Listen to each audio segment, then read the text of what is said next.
Welcome to The Explainer. Today, we're jumping into the mind of one of the world's greatest living authors, Haruki Murakami.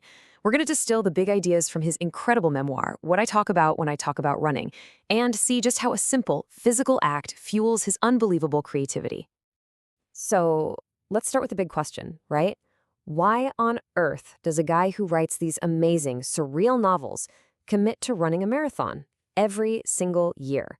This isn't just a fun fact about his hobby. The answer, well, it gets to the very heart of how he works, how he thinks, and really, his entire philosophy on life. See, for Murakami, writing and running aren't separate things. They're basically two sides of the exact same coin. Think about it. Both of them are grueling tests of endurance. Both are things you do completely alone.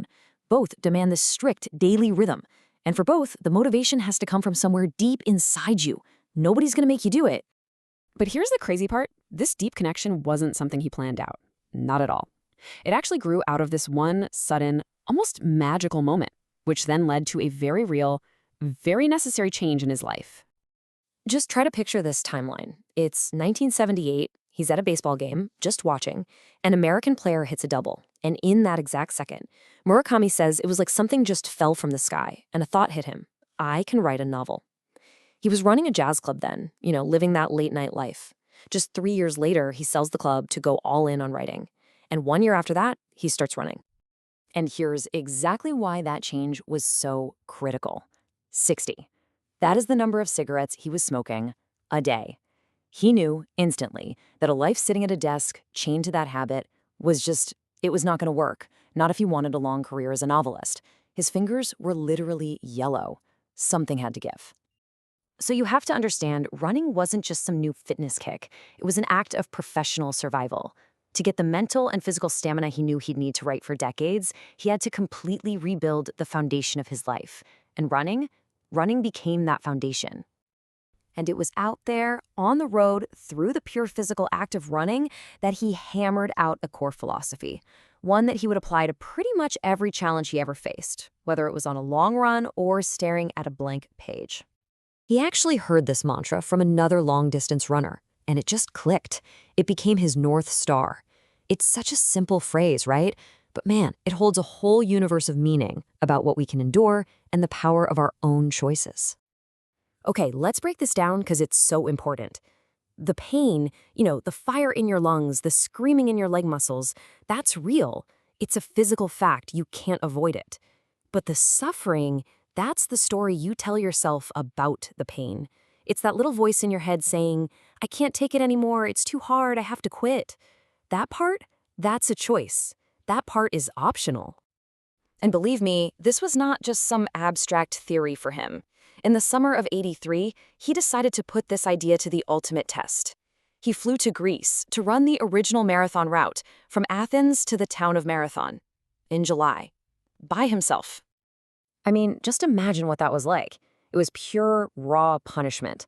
The sun was just beating down on him. The air was so incredibly dry that his sweat evaporated the second it hit his skin, leaving his whole body caked in this layer of white salt. He's running past dead animals on the side of the road with this brutal headwind just pushing against him the entire time. And of course, he hit the wall, hard. He said it felt like a car trying to drive on a completely empty tank of gas. He got angry at everything. The sun, the sheep on the side of the road, you name it. The pain was just off the charts. But right there, in that moment, he made a choice.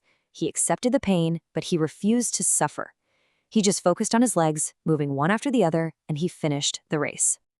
Now get this, that same incredible discipline, forged in the brutal heat of a Greek summer, is the exact same discipline he brings to his writing desk every single day. For him, it is all about the rhythm. His daily routine is legendary for how consistent it is. He's up before dawn, writing for hours with total concentration while his mind is sharp. Then he runs his 10K. The rest of the day is for simple stuff. Errands, reading, music. By sticking to the schedule day in and day out, he builds up the physical stamina and clears the mental space he needs to dive into those deep, strange worlds he creates in his books. I love this quote because it's such a huge insight into who he is. He doesn't think of himself as this pure brainiac. He's a physical person. He has to process the world through his body. Running gives him this concrete, tangible way to wrestle with the very abstract, very difficult work of making up stories. When he's out there running for an hour, he says he isn't actively trying to solve plot problems or anything. He's just running. He calls it a void. But it's in that quiet, empty space that ideas can just float by, kind of like clouds in the sky. That physical solitude is the perfect training ground for the mental solitude you need to sit alone in a room and write, day after day after day. So you might be wondering, what's the end goal of all this work, all this discipline? Is it to win the Boston Marathon? No, not even close. For Murakami, the real competition is much, much closer to home. He figured out pretty early on that for a guy like him, a non-professional, competing against other runners was just pointless. There's always going to be somebody faster. And you know what? It's the same for a novelist. If you're just chasing awards or trying to hit the bestseller list, you're missing the point of the real work. And really, that's what this entire philosophy boils down to. It's this simple, powerful truth. The real battle is always internal. The goal is not to be better than the person next to you. The goal is to be just a tiny bit better than the person you were yesterday. In running, maybe that's a slightly faster time. In writing, maybe it's a sentence that's a little bit more true. That is the only victory that actually matters. And that really just leaves us with one final thought to chew on. Murakami found his practice, his discipline, in the simple act of putting one foot in front of the other. So what about you? What's the running in your life?